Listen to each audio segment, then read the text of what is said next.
Ladies and gentlemen, welcome to another edition of NASCAR Chase for the Cup 2005. 3 straight nights of action coming up your way for the NASCAR Busch Series custom schedule season on this game. And we are live streaming tonight for the Cabela's 250 at the Michigan International Speedway. 10 races to go on the Busch Series season. Our driver Greg Biffle leads by 172 points over Ron Hornaday in the 2 car for Richard Childress Racing. We'll see who is going to take that next step closer to winning their first title in the Busch Series. I guess Biffle going for a second title in the Busch Series as of this 2004 season. Hornaday at the time looking for his first. Dark Crypto, Wade Zielinski, and others, welcome into the stream early on. Thanks for everybody tuning in to a little bit of a doubleheader Monday night. Of course, the Dover race earlier today for the NASCAR Cup Series is on. We did live commentary for that earlier on. For those of you that were able to watch, thank you for tuning in. It was the 3rd highest viewed race on the channel as far as the live race commentary goes. So very, very appreciated. We had almost 400 people in the chat at one point in time in that race in the final stage. So greatly appreciated, especially knowing that most of you were probably either at school or at work today and still came out to watch. I greatly from the bottom of my heart appreciate it. And that stream is still growing in views as of right now. By the end of the night and by tomorrow when I wake up in the morning, that might be the most viewed stream of the year so far in 2022. So greatly appreciate the support you guys give me on a daily basis. With that being said, we have one more race tonight, and that is this one right here at Michigan. So let's not wait any further and get this thing kicked off. Mark DeMars, welcome to the stream as well. It'll be Ashton Lewis in the 46 car on the pole for the start of today's race. Green flag is in the air, and we are underway at Michigan. Greg Biffle going to quickly get down to the bottom of the racetrack behind Ashton Lewis off the start in front of Blue Castleberry in the 138 car. And Lewis takes off in the middle of turns 1 and 2. Biffle qualified in the second place position. He is still clear for second off the exit of turn 2 himself. 3 wide back in the pack as they work themselves into turn 3.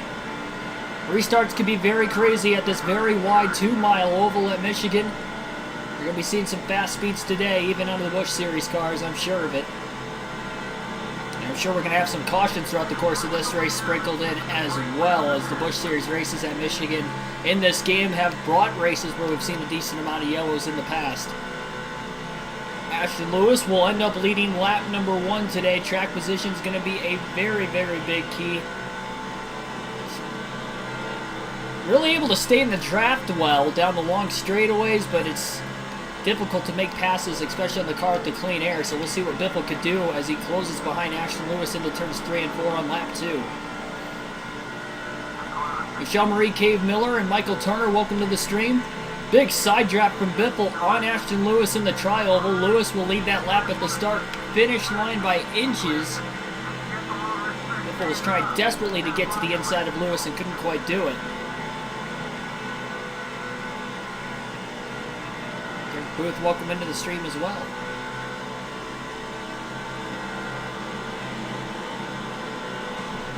Caution is out already on lap 3. That did not take long at all. Mentioned we were probably going to get some yellows, and it looks like we have a big crash off of turn 2. Manny Brown in the 83 car goes around. He's got heavy damage on the front of his race car. They were 3x3 off of turn 2 towards the mid to the back of the pack, and they all got stacked up. And Brown seemed to get the worst end of it. So already we have a caution on lap 3. Taking out several race cars.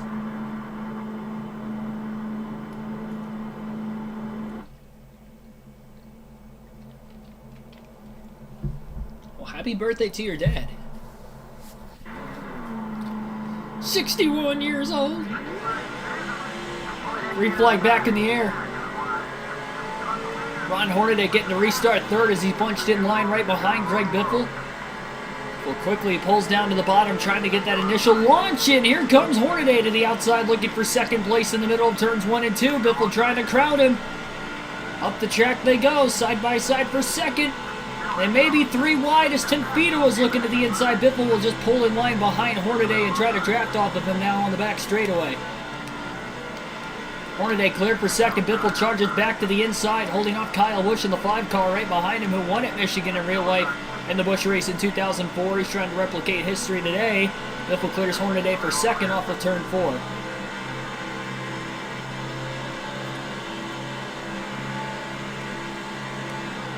I said it like that was 61 because of Trevor Bayne. Remember when Darrell Waltrip commentated after Trevor Bayne won the 2011 Daytona 500? Yeah, the 2011 Daytona 500. Trevor Bayne won. He said, "Happy birthday, Trevor Bayne, 21 years old." It was my best DW impression.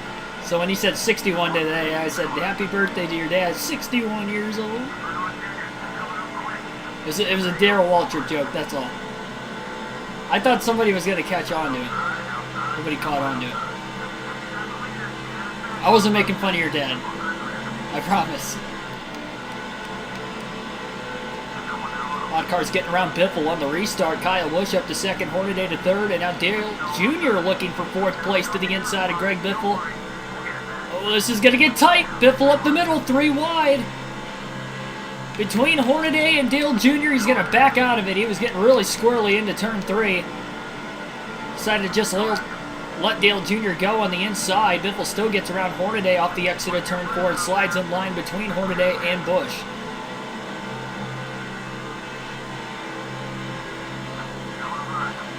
Biffle to the inside of Busch after Kyle tried to throw a block in the tri-oval. Hornaday looking to the inside, not going to get there. Biffle chopped the middle of the corner way off as he slides in front of Busch off the exit of turn 2. The big crash in the back on lap 3 was our first caution of the race. A couple of Cup Series regulars right now in the top 3. Ashton Lewis has led the first 10 laps off of turn 4 this time by. Dale Jr. goes a bit wide in turns 3 and 4, so did Greg Biffle. Hornaday to the inside of the Biff. Biffle getting a bit of a run now on the front stretch, going down to the apron through the tri-oval. Really trying to break the draft of the 2-car. Hornaday behind him. Hornaday to the inside, though, into turn 1. Biffle just caught in traffic right now. Hornaday is clear off turn 2 for third place. Here comes Busch, but 60 and Biffle blocks him on the back straightaway. Biffle also trying to get to the inside of the 2-car of Hornaday, and now they're 3 wide for second place in turn 2. Turn 3. Second corner on the racetrack. And a 3 wide pass for Greg Biffle to go from 4th to 2nd. He blocks Hornaday in the tri-oval. Ashton Lewis has to like the racing going on for second behind him right now because he is maintaining the lead. The continuous pace. No, he is not pulling away. Trying to side draft the left rear corner panel of Lewis as much as he possibly can. Biffle on the inside into turn 3. Lewis going to try to pinch him. It doesn't look like it's going to be able to work. Middle of the corner. Biffle gets a bit loose. He wiggles up the track. Maybe made a bit of contact with Ashton Lewis, but he's still clear off of turn 4 as the momentum is broken off of both race cars. And that will be the first lap led for Greg Biffle today after qualifying second. It took him 13 laps to get to the lead, but he is there now. And Kyle Busch is going for second on Ashton Lewis in turn 1.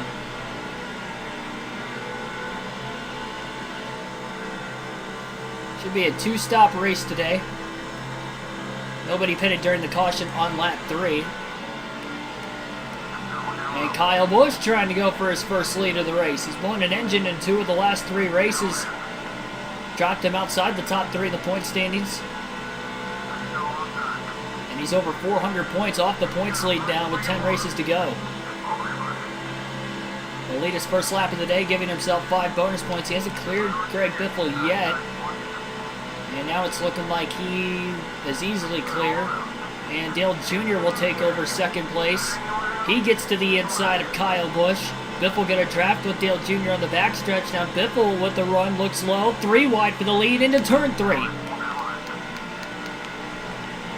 Biffle will regain the lead back from Kyle Busch. Dale Jr. will cycle into second place off of turn 4. Biffle's clear of both of them. What a race so far in the first 15 laps.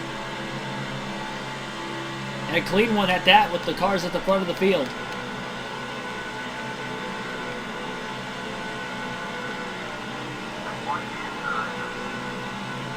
Stenhouse had a great day today. Finished second. He scored stage points in both stages, and he was actually top 5 pretty much halfway through stage 2 to the end of the race. So he finished 5th at the end of stage 2.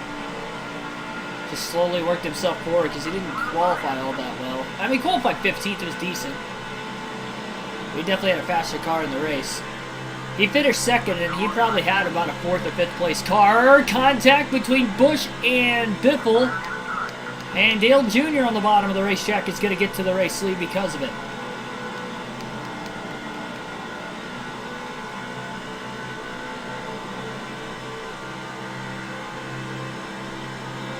Three wide, even on a wide racetrack, could still be tight. Proved it right there.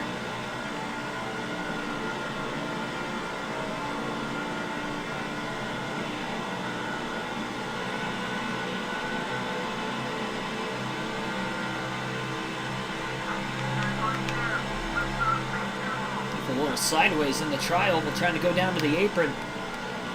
Get around Dale Earnhardt Jr. I think Bobby Hamilton Jr. is up to 3rd place in the 25 car. Also in the top 4 of the points. But also over 400 points off of Biffle for the championship lead. 1 through 4 are in the top 5 in this race. The point standings, the only outlier is the Cup Series regular leading the field right now, Dale Earnhardt Jr. It was a Cup regular as well, but remember, he is running the full Busch Series season.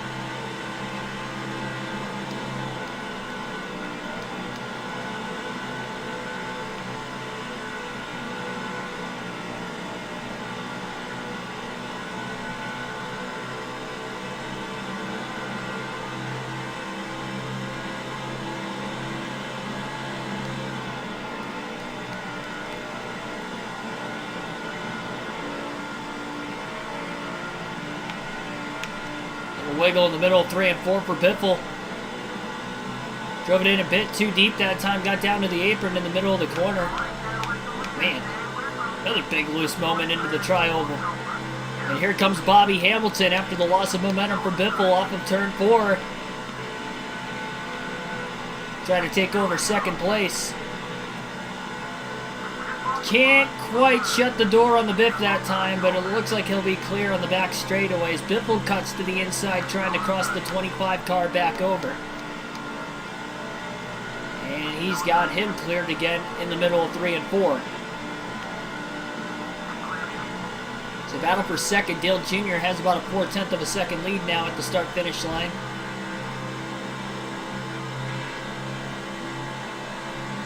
Ashford Township, welcome to the stream.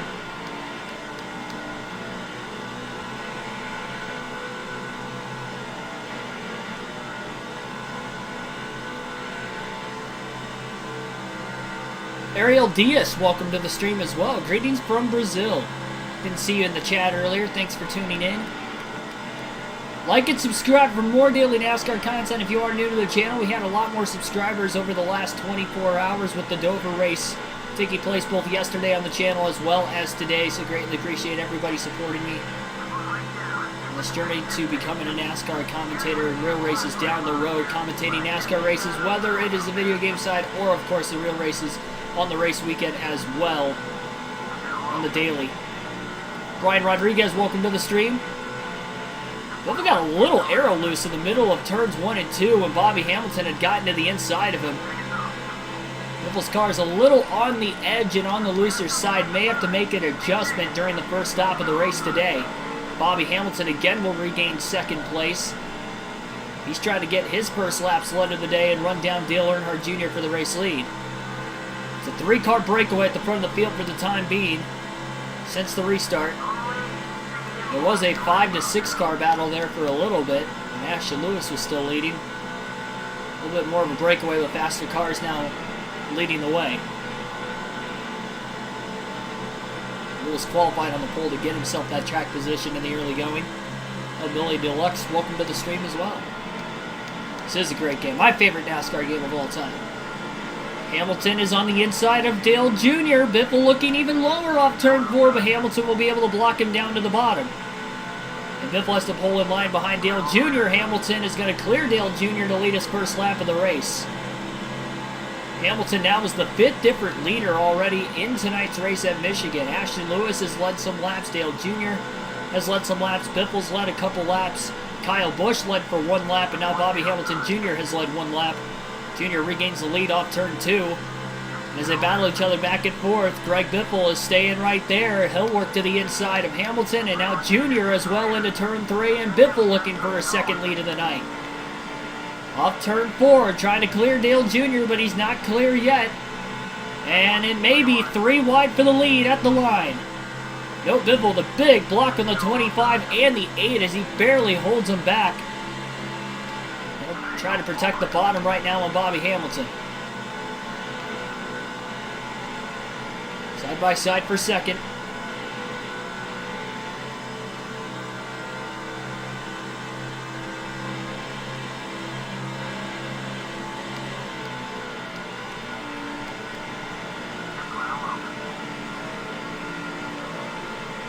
Biffle just can't get the rotation in the center of the corner. It's almost like the rear wheels are spinning a bit too much. It's a little on the loose side. 25 laps in. It should be a 2 pit stop race tonight. Bobby Hamilton is the leader. He will clear Greg Biffle. Biffle with the crossover, though, down to the bottom off of turn 2. Great move by the 60. Nobody can break away with all the drafting help that goes on at Michigan down these long straightaways. No one's able to really pull away. Biffle gets Hamilton back and clears him off turn 4. Hamilton's in the wall off turn 4, and Jr. will take over second. Hamilton loses 2 spots at a half a lap.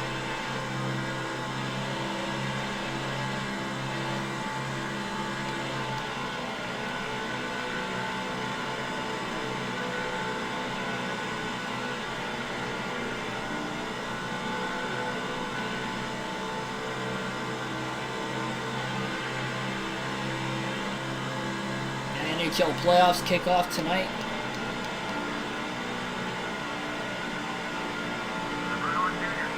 Junior taking a peek to the inside of Biffle, but can't get there.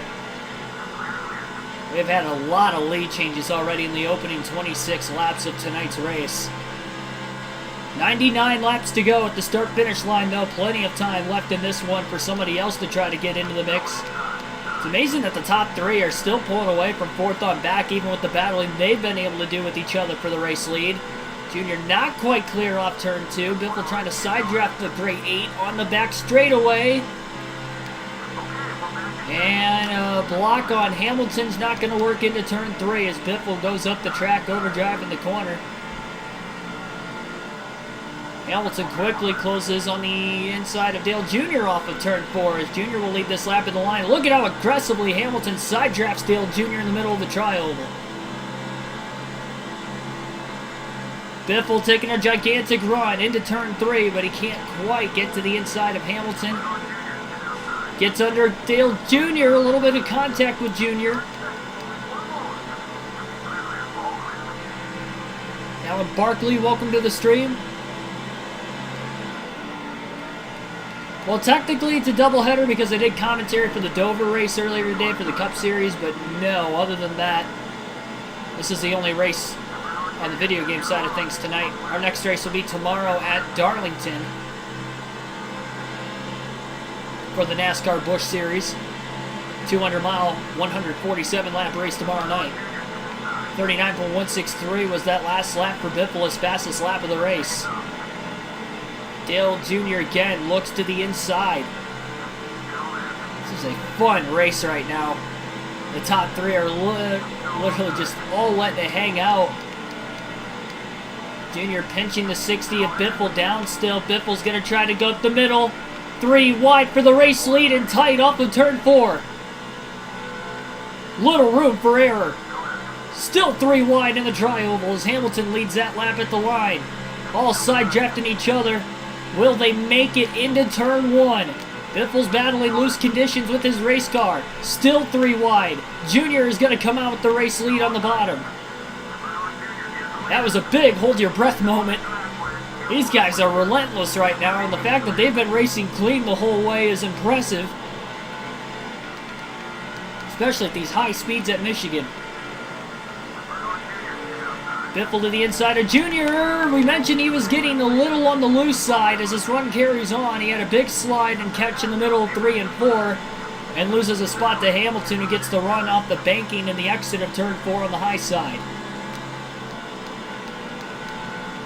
Biffle still able to stay in the draft. It's going to be big. Definitely going to have to tighten this race car up.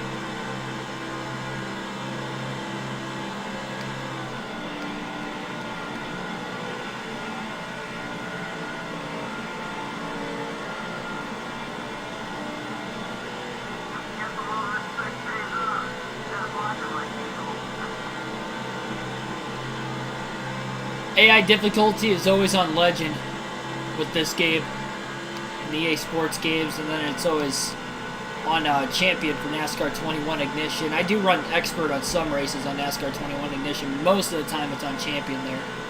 It's because the AI there's no custom setups available on NASCAR 21 Ignition, so when you run the hardest difficulty, there's some tracks you absolutely have no chance to run in 30th the whole race just because there's no speed. It's not like in this game where I, ran poorly at the start of the race just because I have a bad setup and have to work my way forward. That's a little different because there are custom setups available here, so that's understandable.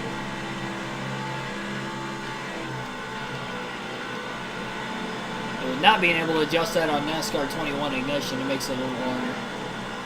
Too hard. Even for me, and I'd say I'm relatively good and clean at the NASCAR video games. Biffle is underneath Bobby Hamilton. Will he be able to clear him off of turn 4? Barely. But he does. Dale Jr. looks to the inside of Hamilton for second as well in the middle of the trioval. Lap 34 of 125. Nobody has made a pit stop yet in this race. Probably going to be able to go just beyond 50 laps on a full tank of fuel tonight. We have one caution on lap 3 for a pretty decent-sized crash. So they were 3x3 in the middle of the pack. And it brought out the yellow. Ashton Lewis qualified on the pole, led the first 13 laps of the race. Hasn't led since, but it's been a 3-car battle between Dale Jr., Greg Biffle, and Bobby Hamilton Jr. Jr. leads that lap. Biffle, again, a little loose. He's trying to side draft Dale Jr., and he stayed in the gas, but he bobbled quite a bit. Able to cross over the 25 car with a big undercut in the middle of 1 and 2. And clears him right back for second. Tim Irvin, welcome to the stream.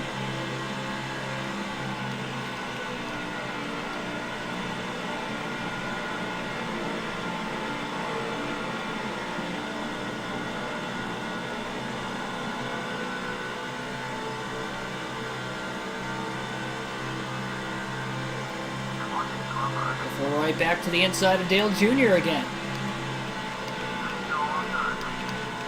The runs are so big on the straightaways and nobody is able to really make a block and hang on. Jr. almost got in the wall off turn 2. Will slid up in front of him off the exit of the corner and took the air off the front nose of the 8.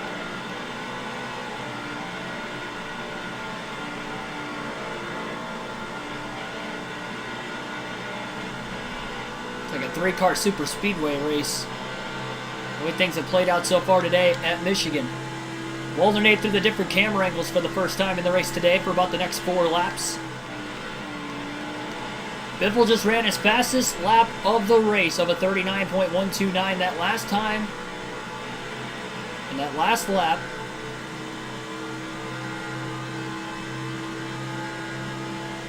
It's pretty impressive with 36 laps on these tires. 33 or so under green flag conditions. Again, we had that caution that took a few caution laps away. Bobby Hamilton Jr. in the 25 cars there. Went to the race again today after the rain. Well, that's good to hear. I'm glad you were able to stick around and go to see the race. It seemed like it was a pretty good race today. Hopefully you enjoyed it.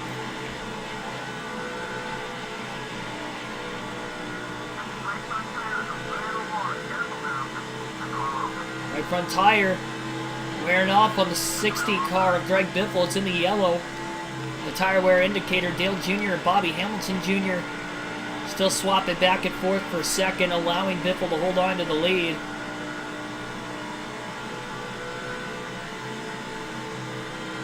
I do watch pro wrestling. I don't really watch MMA, mainly because I don't pay for the... Like, I'll catch it every now and then, like on ESPN. I know they have, like, Fight Night or whatever, and Fox Sports usually has something. They usually show the prelims, I think. But I haven't watched a pay-per-view. I just don't feel like paying for it, really. Oh, boy, and there was contact off turn 2. Biffle got loose again. Looks like he's still going to have the lead as Dale Jr. is up to second place. Oh, it looked like the 25 and the 8 made contact in turn 3 as well, allowing Biffle to pull ahead even more. After the contact with Bobby Hamilton, Biffle was struggling to try and hang on with his race car.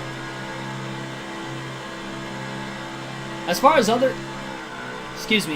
sports that I watch, I pretty much watch anything, especially when NASCAR season is off. I'm a big Green Bay Packers fan, so definitely watching football every Sunday during the NASCAR off season, especially. Watching college football on Saturdays, especially when the races are on Sunday. I have to work Saturdays usually, so I try to catch any of the Michigan games I can while I'm watching them at break or something at work. If they play at noon, if they play at 3:30, 7 o'clock, and catch the second half of the 3:30 games and catch all of the night games usually. But I usually only keep an eye, or at least a close eye, and watch my favorite teams now. I used to watch a lot more around the league with a bunch of sports, but now I pretty much just stick to my teams. Detroit Tigers when it comes to baseball. Pretty much all Detroit teams when it comes to any other sport. Red Wings, Pistons, Tigers.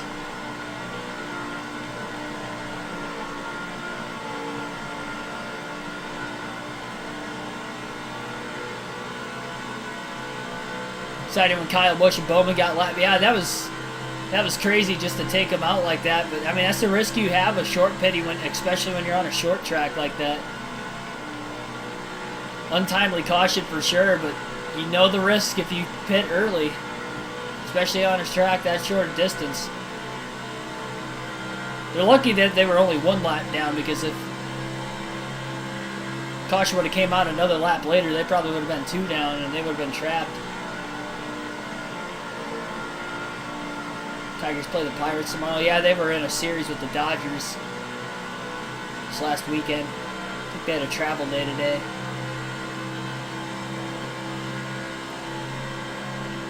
Go back to the far chase cam for now as Biffle holds about a half a second lead over Bobby Hamilton. Dale Jr. still right behind him in third.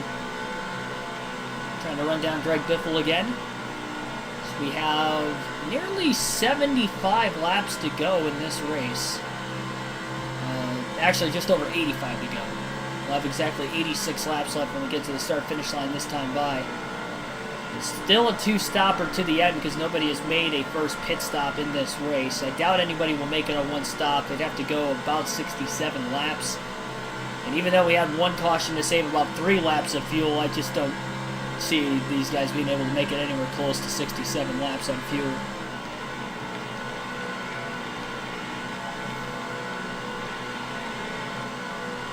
I did know that Kimi Räikkönen attempted a truck race. Didn't he race in 2 races, though?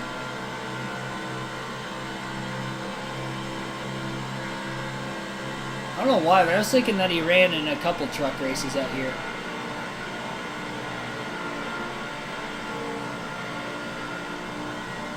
Best of WWE The Rock. Oh, on YouTube?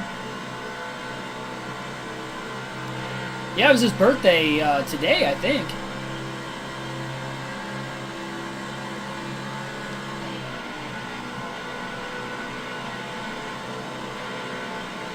That's a pretty hilarious video if I'm thinking of the same one. I mean, there's a bunch of Rock compilation videos on YouTube. Most of them are pretty hilarious. E.T. the extra testicle, welcome to the stream. That's hilarious. I don't know why I find that so funny. I think it's just the pure randomness of it. Just E.T. the extra testicle. Is that the sequel?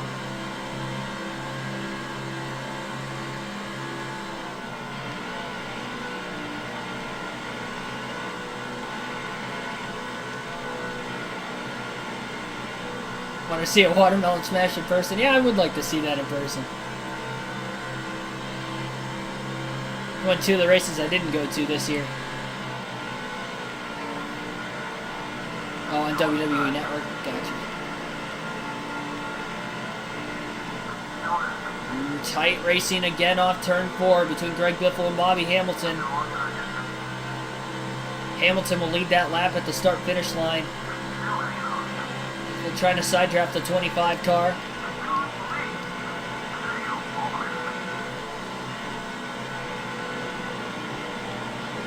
E.T. the extra testicle.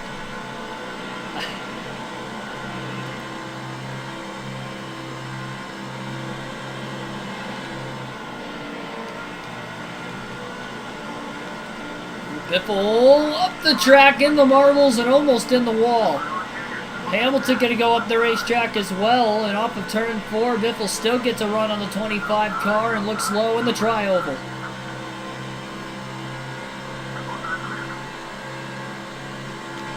Oh, contact! Hamilton's in the wall. Biffle's up the track. He keeps it off the wall, but Dale Jr. will get to the lead.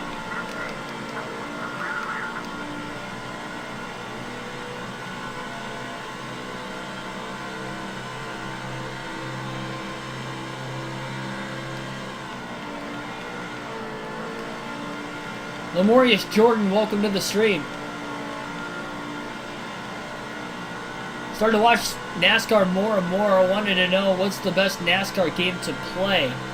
If you have a PS2 or an Xbox, like an original Xbox, highly recommend NASCAR Thunder 2004, NASCAR Chase for the Cup 2005. Those are my two favorite. This one is more my favorite just because I did play this more when I was a kid, so it's kind of a sentimental thing. But NASCAR Thunder 04 probably has a better career mode. You can work your way up the ladder in this one, but I guess we'll see. This is like the first game you were able to really do that through every series in NASCAR, where before that you couldn't do it. Now it's like that's all the career modes have been over the last couple decades since then, but this is the first of that, so I guess it made it kind of cool. There's a lot of other in-game features too. The only thing that stinks with it is that you can't really play online. So if you're looking for more recent games that you would want to play online as well, I'd look at NASCAR Heat 4.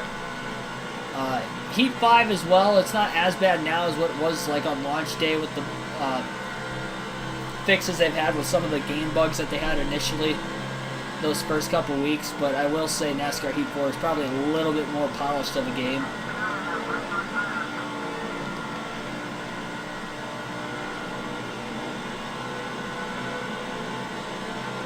And that would be for PS4 and Xbox One. A lot of cars have been pitting over the last few laps. Dale Jr. and Greg Biffle continue to stay out on the racetrack, as well as Bobby Hamilton Jr. So each of the top three who had a pretty big lead are still on the track. They don't want a short pit in case we get a caution, kind of like we saw in the Dover race for the Cup Series in real life earlier today. In the middle of turns 3 and 4, Biffle on the inside of Dale Jr. trying to keep him up the racetrack. Biffle is going to lead this next lap off of turn 4. I believe he will at least by about a half a car length over Dale Jr. He hasn't cleared him yet. Jr. trying to side draft the right rear corner panel of Biffle to slow him down. Biffle clear into turn 1. Jr. with the crossover down to the bottom of the track, but Biffle with the block to keep the 8 car behind him and in the rearview mirror. Off of turn 2, Jr. gets a little tight. Greg Biffle will pit this time by at lap 52. He doesn't want to risk running out of fuel, so he'll make his first stop of the day this time by, and we'll see if Dale Jr. is going to pit with him. Bobby Hamilton Jr. pit that last lap at lap 51. Jr. will pit this time off turn 4, so will Biffle. Biffle coming in hot, locks the tires up, trying not to speed, and does not. 4-tire stop for Greg Biffle. They're going to make a wedge adjustment half around to put into the car to try and help tighten it up a little bit as he was loose on the long run. No further adjustments outside of that. Tim Feeta will lead his first lap of the race by staying out a little bit longer and score 5 bonus points leading that first lap. So NASCAR 04 is a great game for career mode stuff. Yes, it is.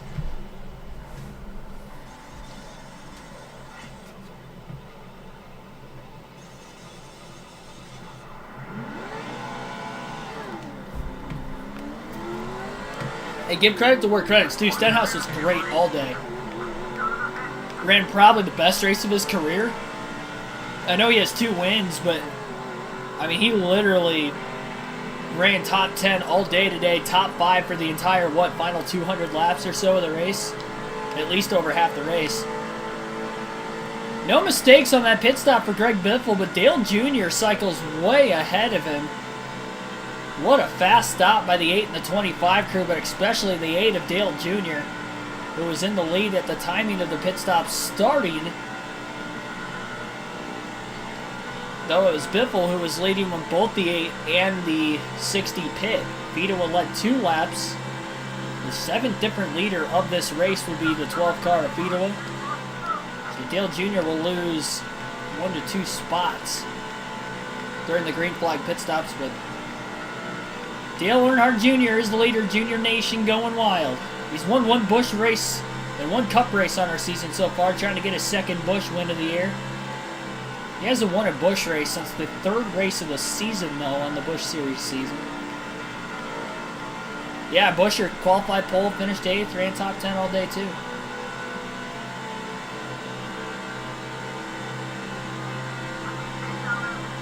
Favorite Larson you've seen is Kyle Larson? Or favorite driver you've seen is Kyle Larson? Yeah, he's definitely,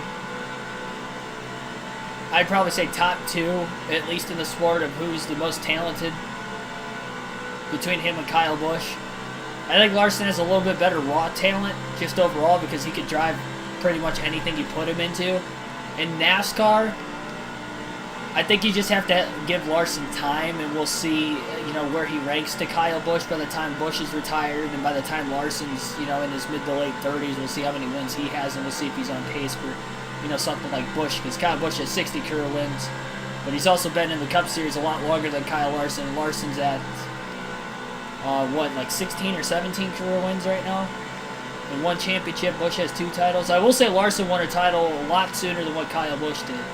At least in less years. It took him to win the title. Larson in his late 20s. Busch was in his early 30s when he won his first championship. But also had a lot more years experience because he was a Cup Series rookie when he was only 19.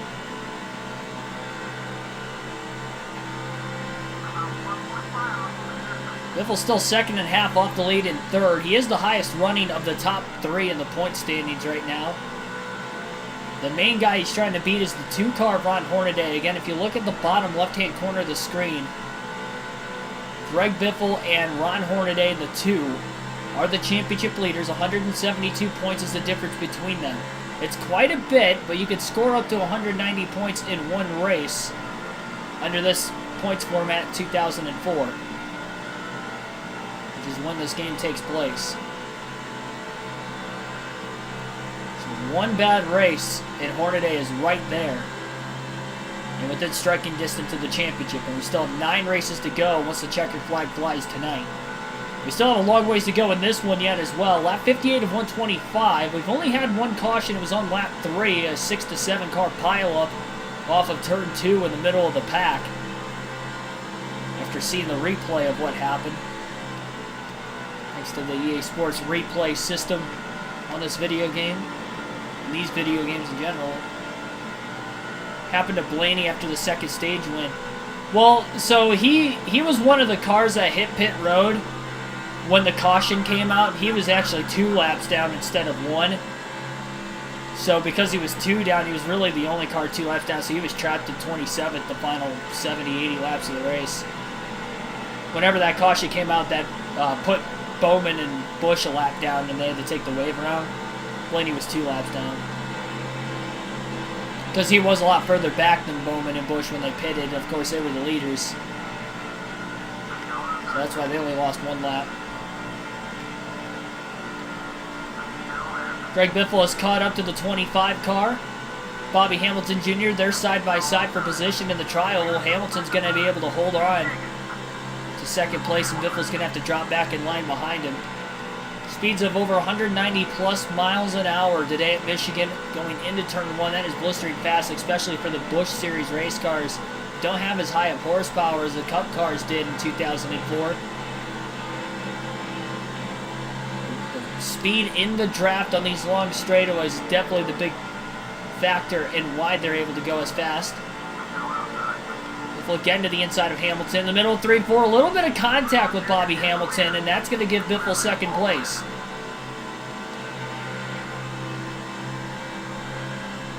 WrestleMania 18 match. The crowd for that match, one of the best crowds for a single match in pro wrestling history. I mean, that place was insane. I think, what, they were in Toronto for that one? Canada crowds are always good when it comes to WWE shows. They need to have WrestleMania there again.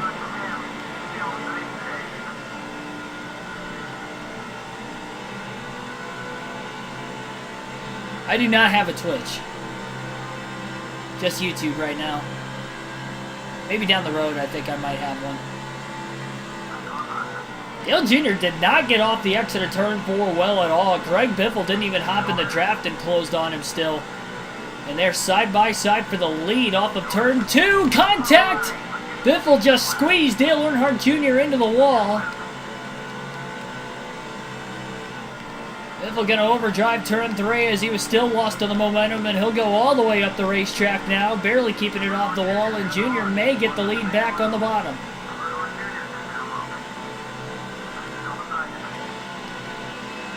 Looks like he will. Biffle trying to side draft.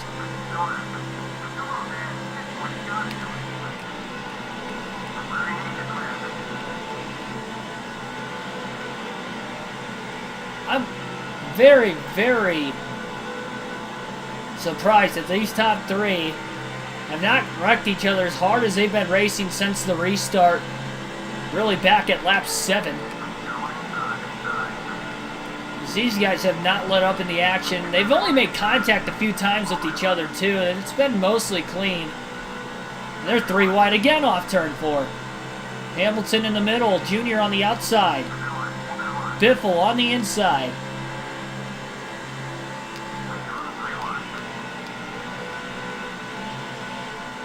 Biffle snugged this car up, so he might be a little tight on the short run. Oh, Bobby Hamilton just cracked the wall off turn 2. He's going to lose a lot of time now, and now it's just the Dale Jr. and Greg Biffle show at the front of the field.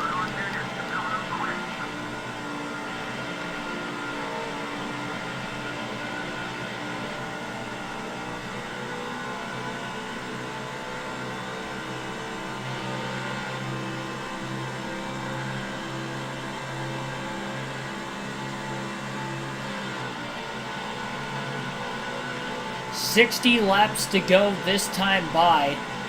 Pit window is around 49 laps as far as green flag laps go. Biffle went 52 laps on the first run, but that was also with a caution. So the window will open up in about another 10 to 11 laps to be able to make it on fuel to the end of the race from there. I don't know who's in 4th place, but it looks like there is a car closing in on Bobby Hamilton Jr. Look out of the rearview mirror, especially in the middle of the corner where it maybe widens and fans out a little bit better. Dale Jr. staying in the draft of Greg Biffle, and he is staying close. No lap traffic that the leaders have had to deal with yet on this longer racetrack. Even with the longer green flag run going on right now.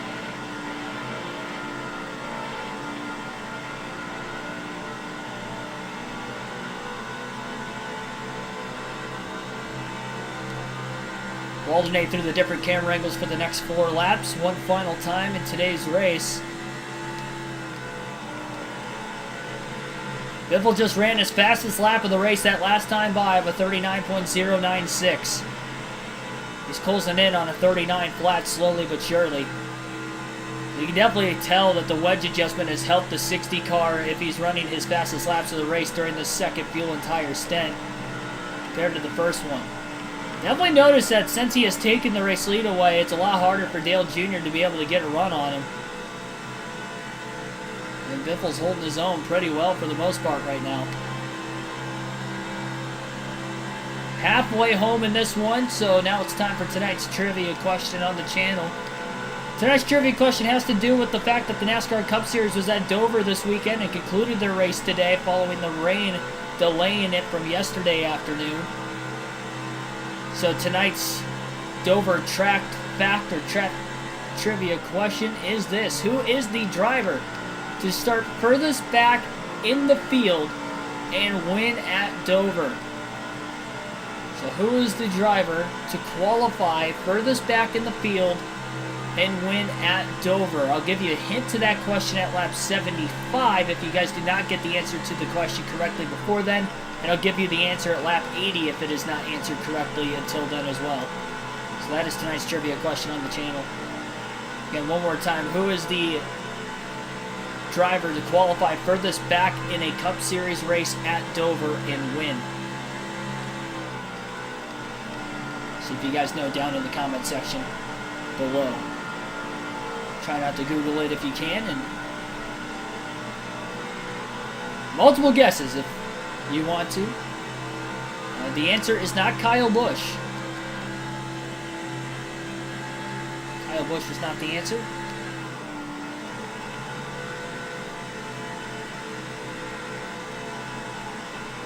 Greg Biffle holding on to about a 4/10 of a second race lead on Dale Jr. I wonder if that's either Ron Hornaday or Kyle Busch in fourth, considering they seem to have had speed early on in the race. It's definitely a side-by-side battle for third in the middle of turns 3 and 4 right now. Whoever's in fourth is really starting to turn it on. They may be the fastest car on the racetrack. It is not Jimmy Johnson either. Not the 7-time champ. It is not Jeff Gordon, the 4-time champion either.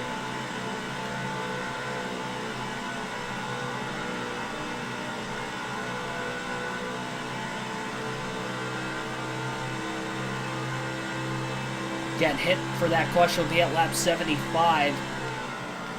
And lap 80, I'll give you guys the answer if you guys can't get it by then.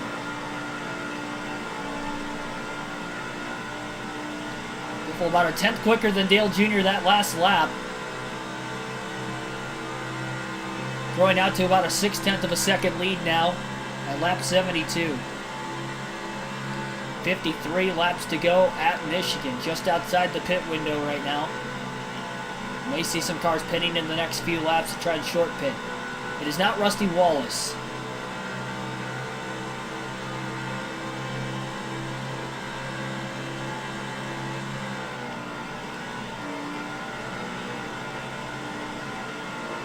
Got excited when Eric Jones almost cracked the top 5.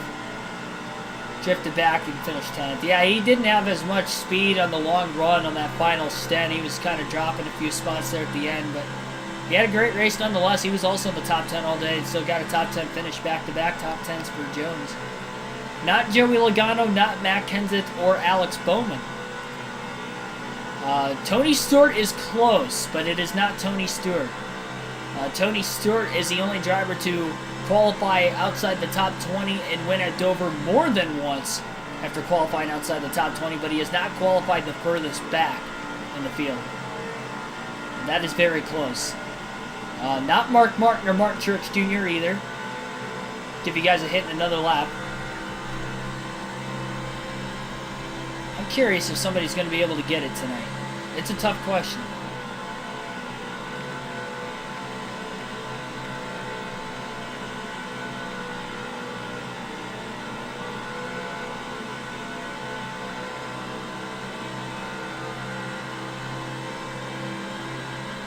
It's not Dale Jarrett either.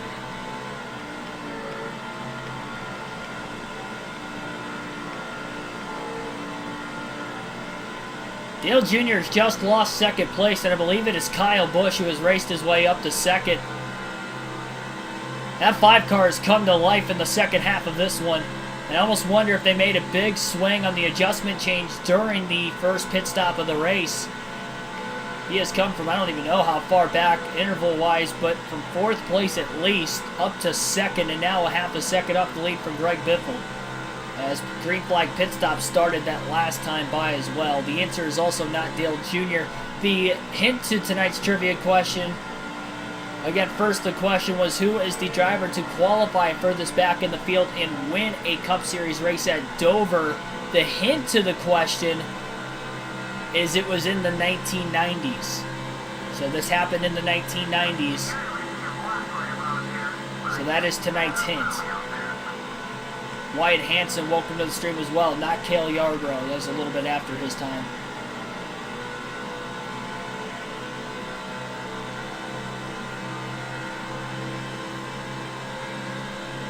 Not Bobby Labonte either. I don't think I've seen the right answer to the question yet.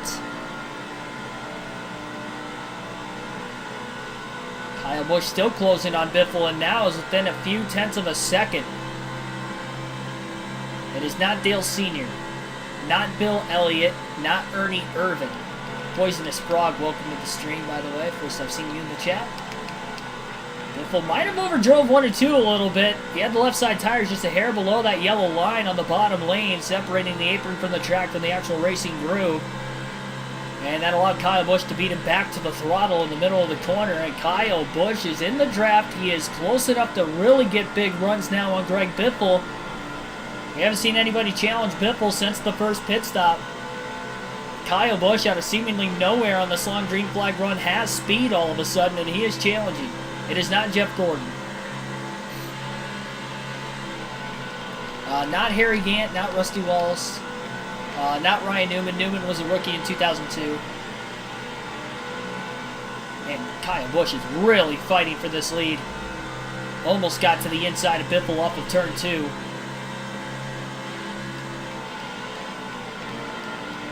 He's going to get underneath him one of these times. Biffle left a little bit of the bottom open, but Busch had such a big run. Both cars nearly made contact off turn 4. Biffle trying to side draft the 5, but to no avail. Kyle Busch will lead his second lap of the race at lap 79. And Biffle's trying to stay within close proximity, and he's going to try to cross him over in turn 1. He took his line away, just got back underneath him again. Will he get him back? He can't clear him. Kyle Petty is the answer to tonight's trivia question, 1995 spring race. Kyle Petty had qualified 37th as the furthest back of any driver in Dover history in the Cup Series to qualify and still win a race at Dover. So Kyle Petty is the answer to tonight's trivia question. Congratulations to Brian Rodriguez for getting that question correct first tonight. Alan Barkley was really close. I mean, he got it, but it was a little bit after Brian Rodriguez, but congratulations to both of you guys at least getting it right. Busch has cleared Biffle off of turn 2. Biffle hops back in the draft again. Got it right at the buzzer, too. We were about to get to lap 80. And I saw the answer correctly down in the chat below. Another car blowing up on the inside of the track. That's David Stremme in the 32. I did see Terry Cook blow an engine a little while ago as well.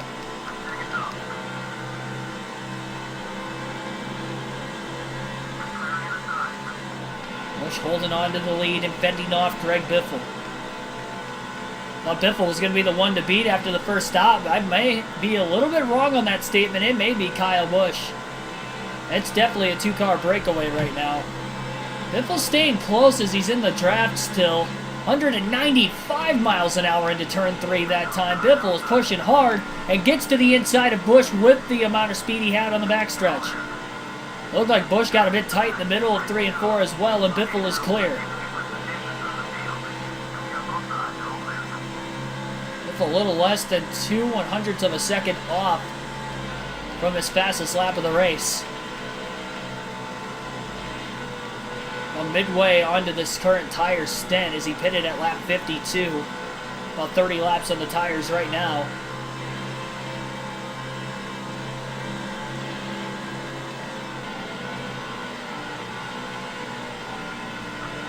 Kyle Busch back to the inside. So many lead changes in this race, and we're had a little bit of a break from it after the pit stops, but it's a great battle between Kyle Busch and Greg Biffle now. Busch leads another lap. Biffle with the crossover gets to the inside of Busch. Busch didn't try to throw the block. And they're side by side into turn 1. Biffle trying to side draft the left rear corner panel of Busch. Look at the pole as he was able to slow the 5 car down on the outside just a bit. Biffle trying to pull away now and have that bottom lane into turn 3. Really flat for the Biff that time. Had to kind of ride the brakes a little bit. Slowed his momentum down in the middle of the corner. He couldn't clear Busch. At the start-finish line, Busch will lead by inches that last time by. Biffle trying to go for 3 straight Busch Series wins in a row. He's won 3 straight Cup races in a row. Trying to win another Busch race consecutively. It would be his 14th of the season if he wins this one today. Kyle Busch looking for his 2nd win of the year. It's also been a while since he's gone to victory lane in the Busch Series season. Another crossover from Kyle Busch. And again, Busch to the lead off of turn 4. 41 laps to go at Michigan this time by. One more pit stop left for anybody who has not already made their final stop of the day. And we have a lap car for the first time today coming up in front of the leaders, and that would be Shane Kirkland in the 86. Big blocks by Busch. Biffle going to try to trap him behind the lap car. Busch trying to squeeze the 60. 3 wide with the lap car up high. Biffle beat Busch to the bottom though. Hugs the white line. Clears Busch off of turn 4. And both of them are at least able to clear the lap car. Busch practically got picked behind him. Kyle Petty never did too good. He has, what, 8 career Cup wins? He was good in the 90s. He had a shot at the championship in 92 going into the final race of the season, too. Kyle Busch is, or sorry, not Kyle Busch. Well, Kyle Busch is really good, but Kyle Petty was really good in the 90s. The early to mid 90s, he's a championship competitor.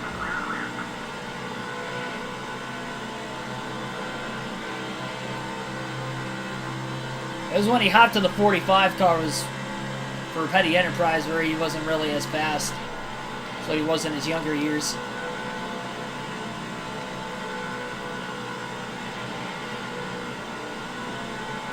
Might play the game after the stream. I'm definitely going to bed after this stream. I'm taking a shower and going to bed. Commentating that actual race earlier for a few hours on this one and a workout in between. I played 18 holes in the morning when I got up before I streamed the first one at noon earlier today. I'm pretty tired. I've wore myself out today. That's why I'm only doing a Busch race tonight. Usually on Mondays I do the Cup races because I'm off of work, but the Cup race getting rained out till today, it kind of put us a little bit out of whack, at least as far as our typical scheduling on the channel.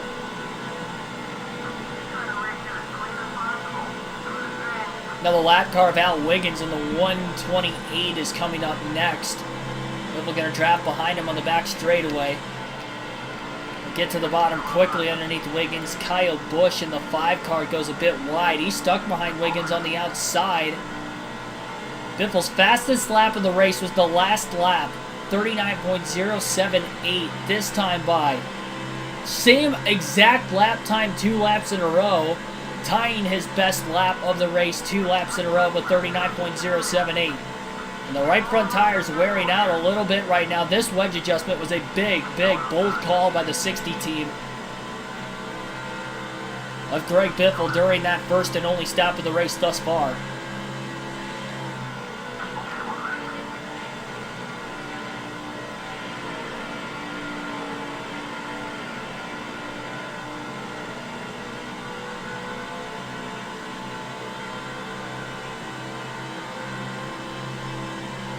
Still ran a 39.114 for that last lap, too.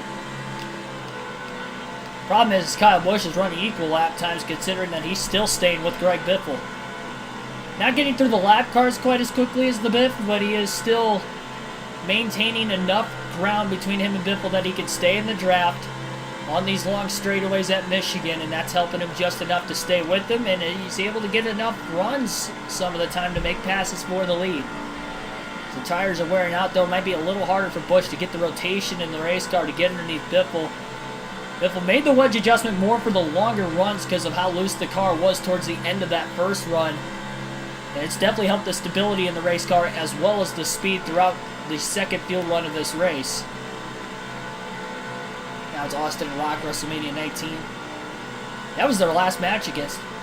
Well, that was Austin's last match until just a couple weeks ago at WrestleMania 38.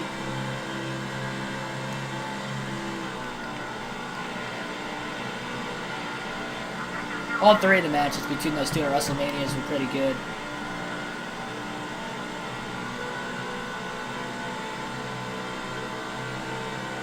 I think the last one was probably the most predictable. It was still a good match.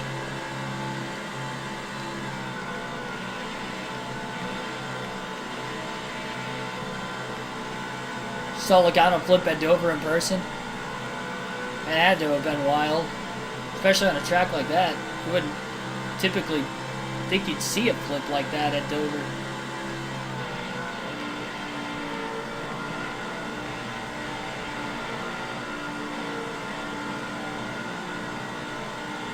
Yeah, I saw him flip at Talladega last year. 2021. That was the first blowover I've ever seen in person. I've seen a few flips now. Mike Snyder at Daytona earlier this year was definitely the ugliest crash I've seen in person. And then I saw Kurt Busch go into the air in 2020 at Talladega as well. Oh, Harrison Burton this year in the Daytona 500 too. He flipped on the backstretch.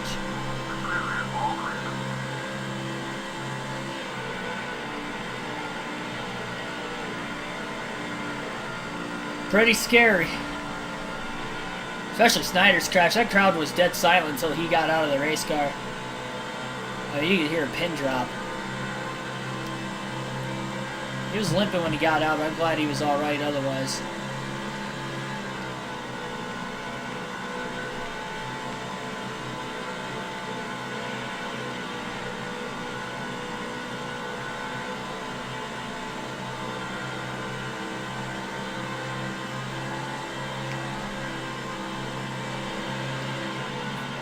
We're getting a little sideways into turn 3. That might open the door for Busch. Big block by Biffle in the middle of the corner. He'll hang on to the lead.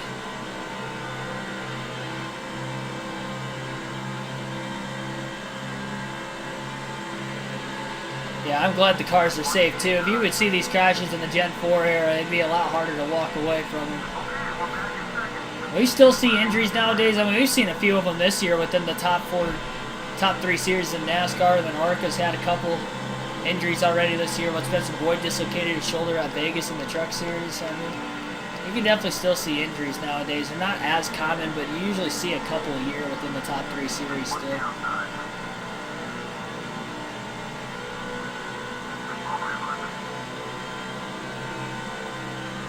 Who was it last year for Rick Ware Racing that got hurt at Vegas when his tire came off and he ended up like upside down and backwards against the wall?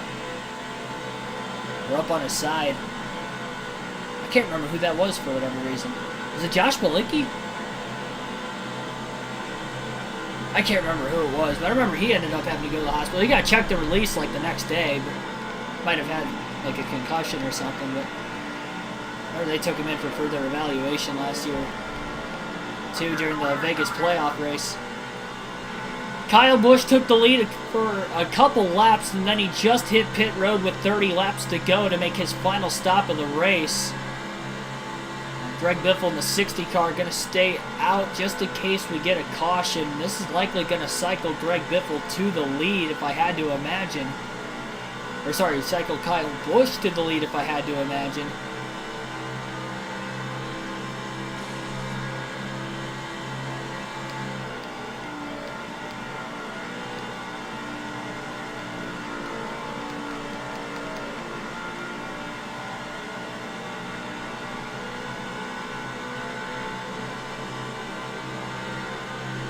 Saves today by Kyle Larson, Daniel Suarez were amazing. Denny Hamlin had bad luck. Yeah, that was pretty bad. Where were you sitting this weekend, Tim?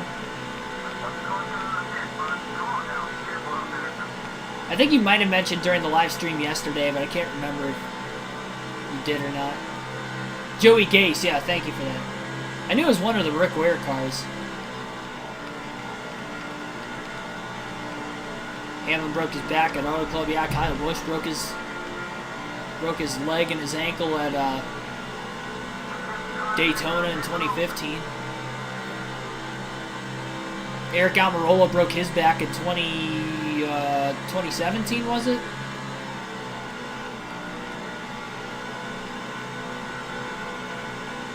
At Kansas? It doesn't even have to be super speedways.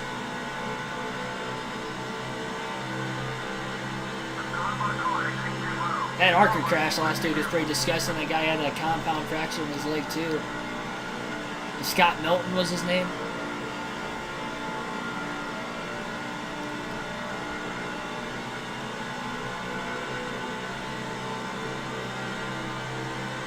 Lap 100, 26 laps to go. Greg Biffle has just clinched the most laps led.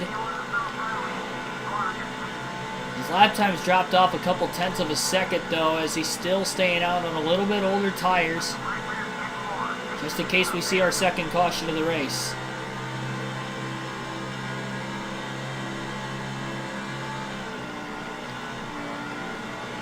Dale Jr.'s gone on the record stating that he had concussion. Well, 2016 he had a concussion. He missed a few races. Had some in the 2010s.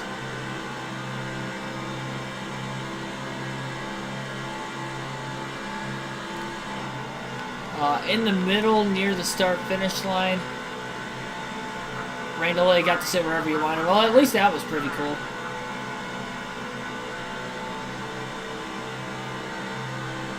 That's pretty much what I would do.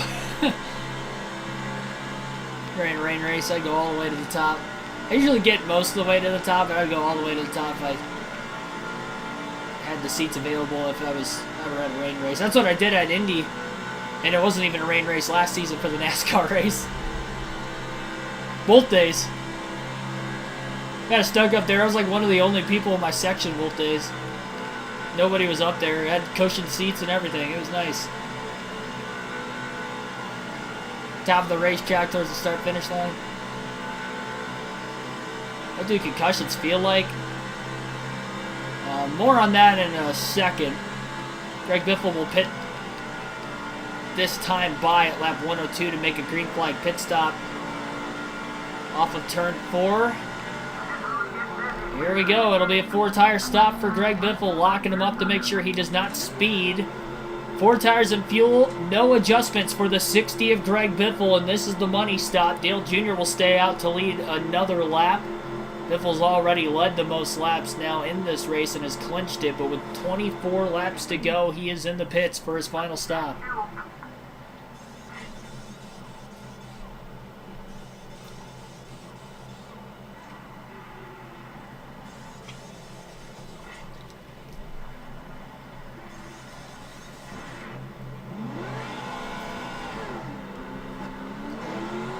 Ron Hornaday's actually kind of cycled out ahead of Greg Biffle as well. I didn't think the Biff had a very bad pit stop. Oh, he gets hooked on Hornaday coming out of the pits.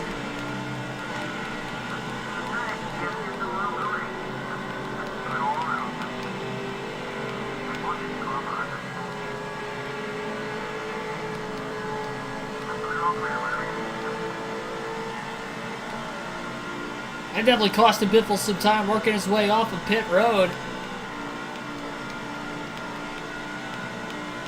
Dale Jr. still on the racetrack as he is the last car in the lead lap that has to pit. Hornaday cycles out around other lap cars off turn 4, and Dale Jr. will pit this time by with 22 laps to go. Yeah, it definitely depends on the severity. I can go on the record and say that there are 2 times I have had concussions, but probably had concussions but didn't get medically diagnosed for it. Once I was in it would have been like youth middle school football. It was 6th grade.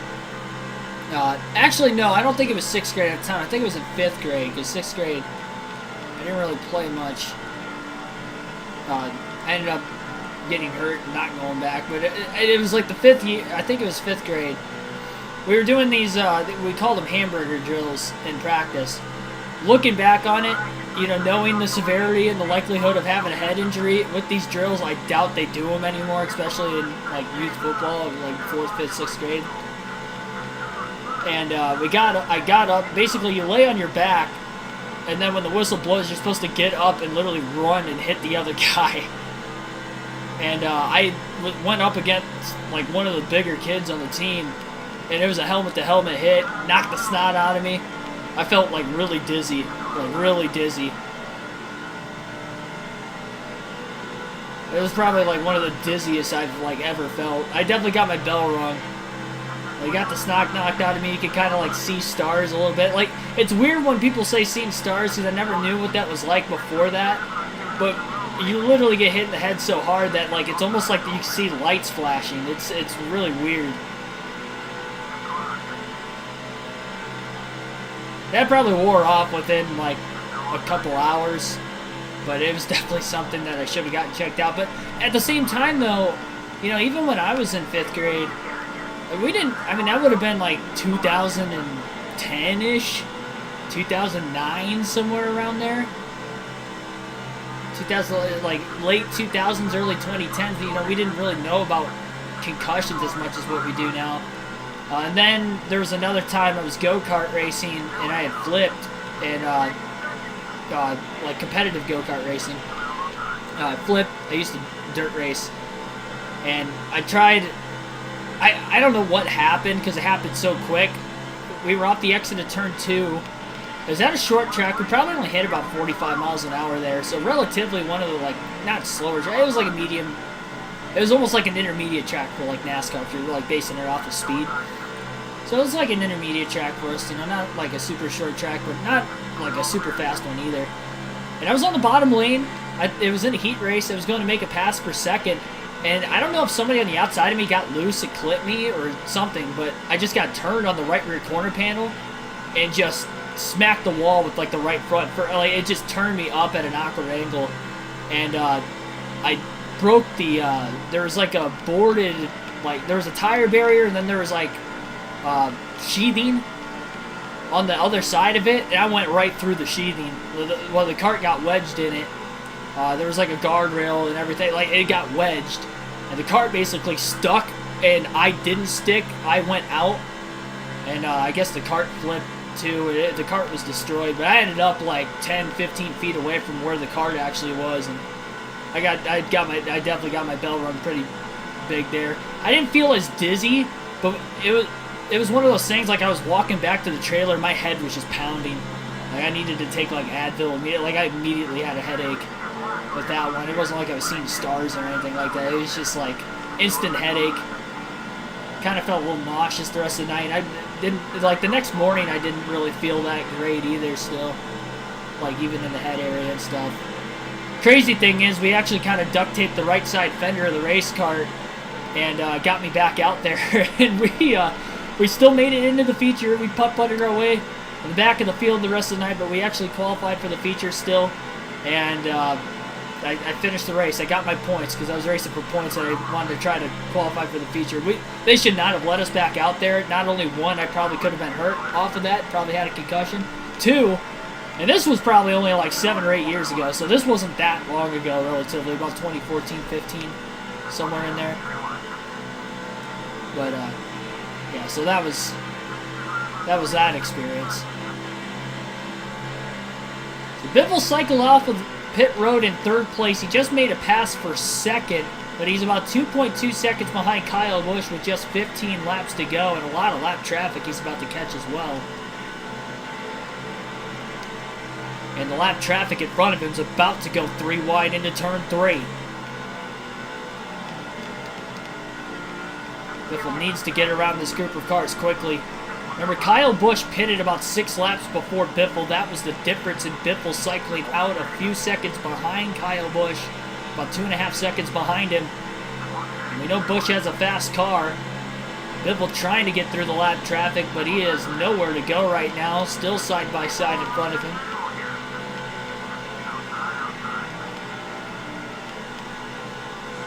And the lap car got the wall on the outside in the 152, so Biffle clears him easily off in turn 2 as well. Just to ram your head when you were young. I'm sure a lot of us probably did hit our heads a lot when we were younger. And you just kind of think back, you know, like, I wonder if I had a concussion there. I definitely can recall that those two experiences, I could probably go on the record saying I likely had a concussion there. Like, because I can remember, like, just the, like, pain in my head I had from both of those hits. Whether it lasted a couple hours with that football incident or whether it lasted like a day and a half with the racing incident that one time. That's the only time I really can remember ever get my head hurt in a wreck. I'd really only ever been in like 2 bad wrecks. The first one, I didn't really hit my head. I flipped, but I kind of like landed on my side. It wasn't a barrel roll like that, but that one, no, that one flung me out of the car. It was more of a barrel roll.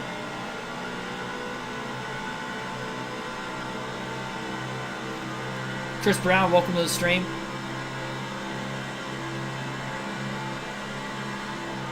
Dale Burnfort.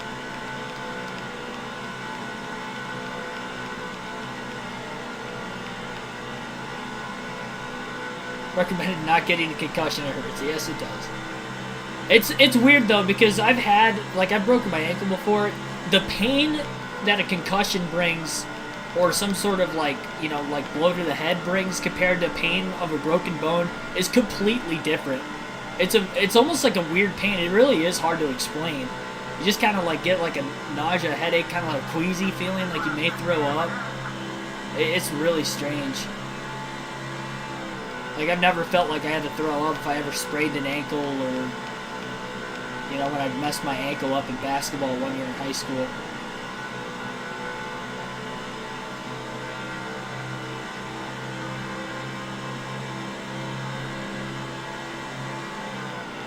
Ten laps to go this time by for Kyle Busch. He's got a couple lap cars he's trying to work around right now, and that has allowed Biffle to close in about 0.6 of a second over the last 3 laps.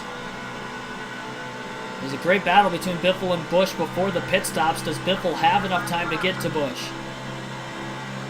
Biffle stayed out to clinch the most laps led, but it may have costed him a chance to win this race if he doesn't get a shot at Busch in the final 10 laps. You never know if we're going to get another caution in this race as well.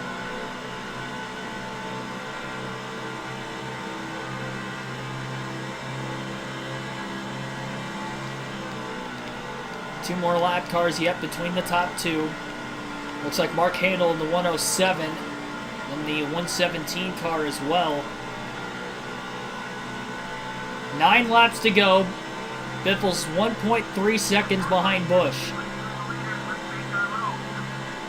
Kyle Busch trying to get his second win of the season. 2 DNFs in the last 3 races for Busch after engine failures. Looking to have a bounce back performance here. Biffle in the wall off turn 2, got back in the gas a bit too soon that time. Kyle Busch just flat out had a fast race car in the second half of this race. The adjustment changes they made to come back from as far back interval-wise as they were without a caution was highly impressive. And he's sitting pretty right now with a 1.2 second lead. Biffle about 1/10 of a second quicker the last lap, but he's going to need a quicker pace than that if he's going to catch Busch. Busch just passed another lap car, and there is so much clean air in front of Busch right now, I don't think he's going to catch another lap car the rest of the race. Biffle has led the most laps today, but again, Busch's speed came more in the second half of the race. He led 1 lap in the first 70 laps, but it was between laps 70 and 90 where Busch had really battled back and forth with Biffle, and it really challenged him after finally catching up after the adjustment changes they made during the first stop. Now, Biffle that last time was about 0.3 of a second quicker than Kyle Busch. At that pace, he can catch Kyle Busch, but can he maintain that pace? We're in a 39.196, so he's going to need to run 39.1s to have a chance. And he's also going to have to get around this lap car pretty quickly as well. Last lap car between the top 2. Into turn 3, Biffle drives it deep, down to the bottom of the track, gets it to stick. Everybody's on relatively fresh tires, so he definitely trusts driving it in deep and hopefully getting it to stick. This last time by, Biffle was about 0.2 of a second quicker than Kyle Busch and ran a 39.112. Biffle has ran his fastest lap of the race during this third fuel and tire stint as well of a 39.061.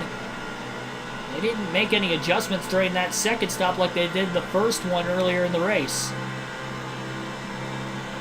If you just get within drafting range of Kyle Busch, he may have a shot to make a late move. Not quite there yet, but another fast lap, and Biffle again about 0.3 of a second quicker than Busch. 5 laps to go. Second fastest lap of the race that last time by for Biffle, a 39.064. He is pushing hard right now from about 2.5 seconds off the lead with about 22 to go. Biffle just gradually reeling in Busch. Now he's within drafting range on the back straightaway. Busch running halfway off the wall this time to try and break whatever draft he can. Biffle hits 194 miles an hour in the draft into turn 3. Busch goes into the middle lane. Clean air on the bottom for Biffle to run the bottom. Now we'll hop back in the draft behind Busch again in the trioval. This time at the start-finish line. Fastest lap of the race, 39.061 for Greg Biffle, tying his best lap of the race. 4 to go. If a caution comes out, the race will end. So Biffle needs to get around Busch as quickly as he can. Looking low off turn 2. May be there. Will Busch try to throw the block into 3? Don't think he has a chance. I think Biffle's there. And Greg Biffle has caught and passed Busch with ease off of turn 4. 3 to go at the line. And Greg Biffle leads at Michigan.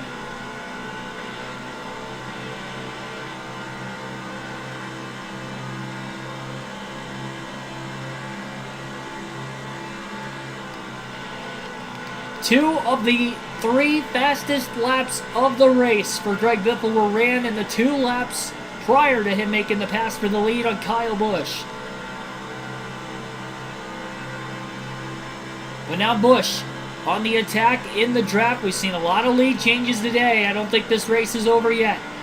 Busch had a big run that time into 3 and 4, but couldn't get to the inside of Biffle. Ran out of room by the time they made it into 3. Really just ran out of straightaway.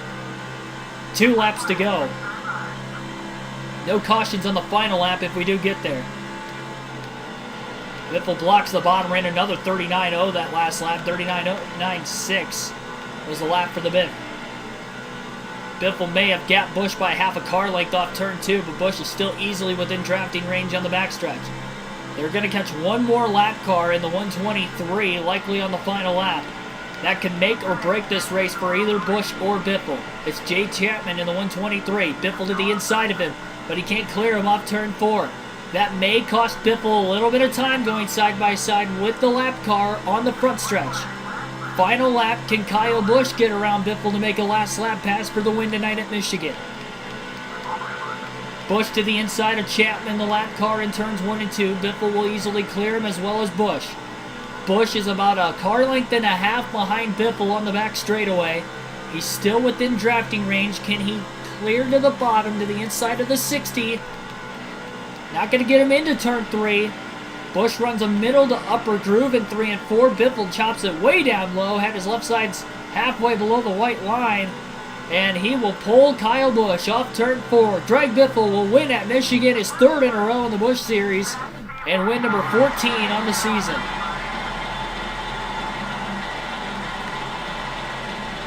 Winner, winner, chicken dinner for Greg Biffle, the points leader, getting a max points day at Michigan, leading the most laps and winning the race. Always love winning at Michigan. My personal home track.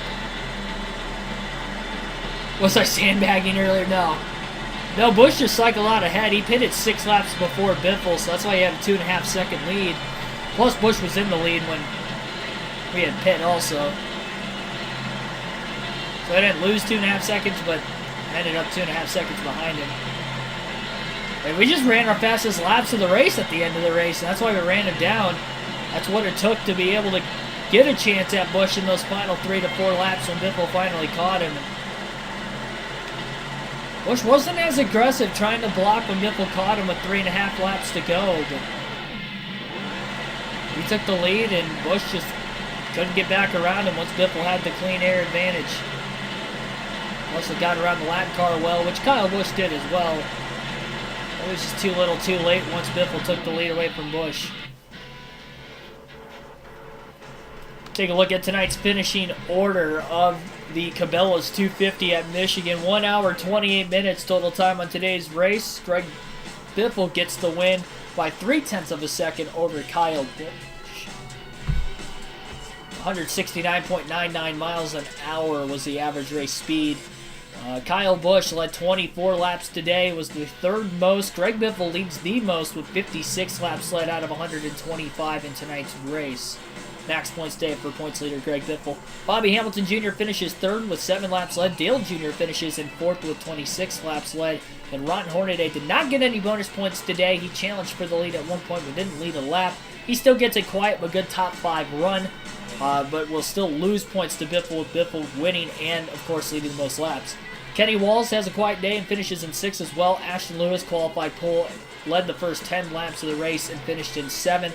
Tim Fedor led a couple laps in the middle of green flag pit stops early in the race, finishes 8th. JJ Yaley 9th, and Casey Atwood rounds out the top 10. And it looks like we had 20 cars finish on the lead lap. We had quite a few engine failures in just a 250-mile Busch race. Let's see, Terry Cook blew an engine, David Green, David Stremme, Tiny Buchanan, all blew engines in today's race of 4 engine failures from lap 41 through lap 108 of the 125 laps. And that only caution was back on lap 3. 36 lead changes in tonight's race at Michigan as well. An insanely competitive race, to say the least, and a fun one at that. We had a lot of battles for the lead throughout the course of this one, and it came down to the final few laps, and the final lead change came with 3 to go. Tomorrow night's race will be the Diamond Hill Plywood Company 200 at the Darlington Raceway, a daytime race at Darlington. 200 miles, 147 laps will be the distance in tomorrow's race. That will start at 8 p.m. Eastern Standard Time on the channel, so you won't want to miss a thing there. Again, 8 p.m. Eastern Standard Time tomorrow night on the channel. Greg Biffle will try to go for 4 Busch Series wins in a row. And this will be our second race at Darlington on the year, as well as the first race at Darlington on the season. JJ Yaley got the win in that one. And Greg Biffle had finished in 8th place in that race. And Yaley has 2 wins, so maybe he'll have a shot to get the Darlington sweep tomorrow night. Get his 3rd win of the season, who knows? But have a good rest of your night, everybody. Like and subscribe for more daily NASCAR. Oh, hang on. I got to check the point standings. Almost forgot. 9 races to go in the season standings. Greg Biffle has a 207-point lead now over Ron Hornaday going into Darlington tomorrow night. But Biffle had a decent run there earlier this season, but ended up with an 8th place finish. And JJ Yaley might be the favorite for tomorrow's race. Never know. Okay, so like and subscribe for more daily NASCAR content. This time it is the actual outro. Thank you for watching not only tonight's live stream, but again earlier today, the live commentary for the Dover race. And we ended up having the 3rd highest concurrent viewer count in channel history earlier today. Nearly 400 people watching the live race commentary live stream. Be doing another one of that at Darlington next weekend for the throwback race. That will be on Fox Sports 1 as well next weekend, so hope to see most of you guys there. And that starts at 3 p.m. Eastern Standard Time next week as well. So thank you, everybody. I'll see you tomorrow night. I believe 8 p.m. Eastern Standard Time. Let me check real quick, but I believe it's 8. Yep, 8 p.m. Eastern Standard Time tomorrow night. That'll give me plenty of time after work tomorrow to get home, so...